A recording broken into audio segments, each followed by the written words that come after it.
Hello, everybody. It is I, Matthew.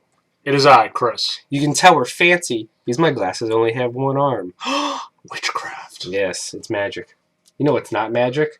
The technical wizardry that brought us the best games of October. Man, that was good. I like that. You would. Let's roll with it. All right, so part 10 of our organic, ever-changing Game of the Year list. And this is where the stuff gets good. We have both now hit 10 games. I've already started making cuts. Chris is going to start making cuts. Some thought this would never happen. It's almost as if you don't play games. Allegedly, You're not even that far behind me. I know. All right, so... oh, God. But you complete so many games. No, I didn't actually decide what I'm cutting. This is a great time to do that. Oh, no. All right. We're going to do it live. All right, so, Chris, let's recap the games we have already added to the list. I'll go first. You will go first. Then we'll talk about what we're adding. So we're both going first. Shut up. Okay. So I had Grim Fandango, HD, Order 1886, Ori and the Blind Forest, Axiom Verge, Steven Universe Attack the Light, Witcher 3, Wild Hunt, Batman Arkham Knight, Until Dawn, and Dragon Ball Z Dokkan Battle. And Super Mario Maker. I had Saints Row 4 Get Out of Hell, Dying Light, Wolfenstein the Old Blood, Witcher 3, Batman Arkham Knight, Dragon Ball Z Dokkan Battle, Until Dawn, Metal Gear Solid 5. The Phantom Pain. Dun, dun, dun. Dun. Alright, I have decided my cuts. Right. So I'm adding 3 games from October, and Chris is adding 2 games from October. Yes. I'll go, you go, I'll go, you go, I'll Yeah. go. Okay. So, I'm dropping Grim Fandango HD. It was a great adventure game. And ironically, it is being replaced with another adventure game. Bye-bye. The 5-part episodic series that just finished in October, so I burned through all 5 episodes in a row. Life is Strange. How strange is it? So strange, bro. All right. About a girl who gets the power to rewind time and all the Back to the Future style shenanigans that come with messing with the timeline. Very charming, very realistically written characters. The relationships and the high school drama feel very real. The rewind mechanic makes you want to find out how all of your decisions, and just like this is the year of the butterfly effect, because this is another major game where that plays a role. You have a notebook that keeps track of your choices, and then you get to see how they play out later on. Butterfly effect, man. This is the year of the butterfly effect. Just like a couple years ago was the year of the bow. Yeah. It's the year of the butterfly effect. So what are you adding and dropping, Chris? Well, I'm dropping Steven Universe Attack the Light, and I'm adding WWE 2K16, the annual installment of the WWE franchise. Uh-huh. Now, why do you like this so much? Well, the WWE formula has been a little tap, tap, tap, tap, tap, tap, tap. A little staticky in the last couple of years. There hasn't been a whole ton of great changes. And last year's version was severely undercut by removal of a whole bunch of stuff. Keep going. What's the real reason this game is so good? And his name was John Cena! Wow. Boy, that's never going to get old until next It's getting there. Nope, not for me. Yeah. Did you see the... Never mind. I'll talk about that later. Yeah. You go. No, so 2K lost a lot of features last year, and it added those features back, so it has the appearance of being fresh and innovative. Chris, you don't want my candy? No. Tear. Stop. But it kind of works. I think the graphics have been updated. They don't look completely awful, even though they're still not quite there. Mm-hmm. It has the biggest roster of any WWE game with 100 people. Over 120 people. You're embarrassing. And does it have a... Oh, God, what's his name? Chris Benoit? No. But you could find him in the Creator Does it Wrestler. have Owen Hart? Again, no, but probably in the Creator Wrestler. But it's still their largest roster yet. The improvements are, for the most part, really good. It has a better flow to it, I think. So I'm still tinkering with the. I did the history mode, which was the path of Stone Cold Steve Austin.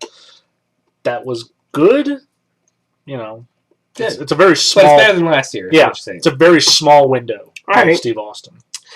Well, next up, I'm dropping also Steven Universe Attack the Light, and I am adding the surprise. What I'm going to say is one of the surprise hits of the year. The no one saw it coming. Transformers Devastation. Because you have a Transformers licensed game, which, to be fair, has had a pretty good track record on the non-based movie ones. But recently it's had a very good track record. Right.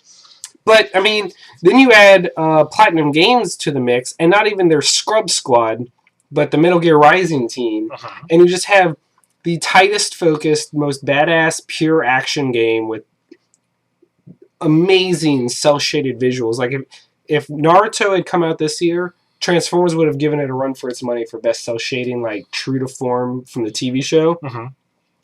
But the combat is so smooth, like pulling off the dodges and the bullet time effects and transforming mid-fight and the different weapons you can equip. It's got RPG elements. You level up your weapons and can upgrade them, and you have different perks you can equip. 5 different characters to play as. Everyone plays very differently.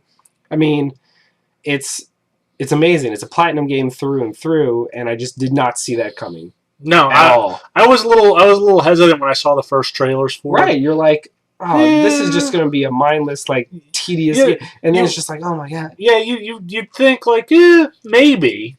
But from what I've seen, it looks like it's succeeded. It's definitely on my to-pick-up list. Next. I am removing Battlefield Hardline, and I am adding Halo 5 Guardians. Guardians? I just finished this on Tuesday, yeah, so I can now give it a little more talk than I had before. I'm not sure where it ranks in the great Halo. If I had to gut check it, I think the story's good. I think the story's really good.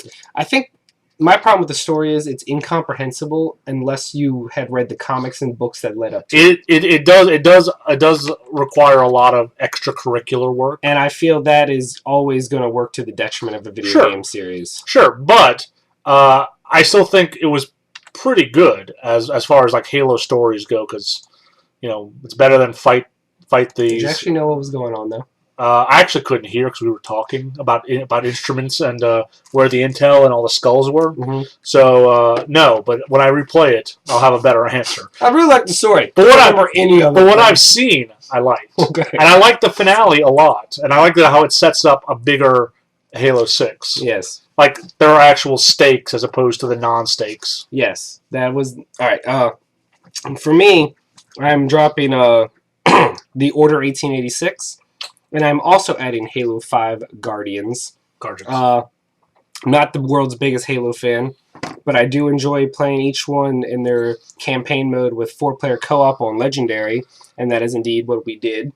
Boy, this Legendary was super cheap. Just that, yeah. Oh, all of it. It was unfairly cheap. Those devil dogs with their homing... Anyway, but yeah, that finale when all the AIs start checking in and pledging support. Spoilers.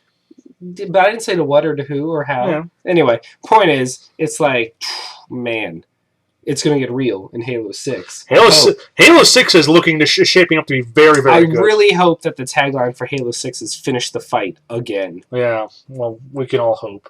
Also, I mean, I think 343 does a good job of making Halo 5 and 4 look so good. Oh, graphically, they're so much better than Halos 1 to 3. But again, you would hope so. You would, but like even on the same system. I will give them this. 343 released this product in working condition, which after the debacle of last year's Master Chief Collection deserves praise in and of itself. Yeah. So kudos to them. Good job. I think it's a mistake to tie your campaign story so closely with supplemental material. You should be able to tell your own story without that being necessary. Like, you didn't know who any of the other characters were if you hadn't watched all the other stuff or read. Yeah. The only other character you would know is Buck. From ODST. Yeah. Every other character, you're like, who are you? Why are you with Chief? Why are we doing this? Why are we even doing this? You didn't watch Nightfall? Well, fuck you. Yeah, so I feel that's a strike against it. But the gameplay is tight, the graphics are good, and the co-op was a great experience. So, you know what the worst part? You know what the worst part about all the intel we've gathered? I didn't hear a single goddamn thing. Yeah. All right, but yeah, so that's it. Tune in next month for the November edition where we drop the biggest month of the year. I bet it's Fallout 4. And then December where Chris adds Just Cause 3 to the list. Oh, I can't wait. All right. High five. I'm Matt. I'm Chris. And we're the NOLAnerds, and we'll see you next month.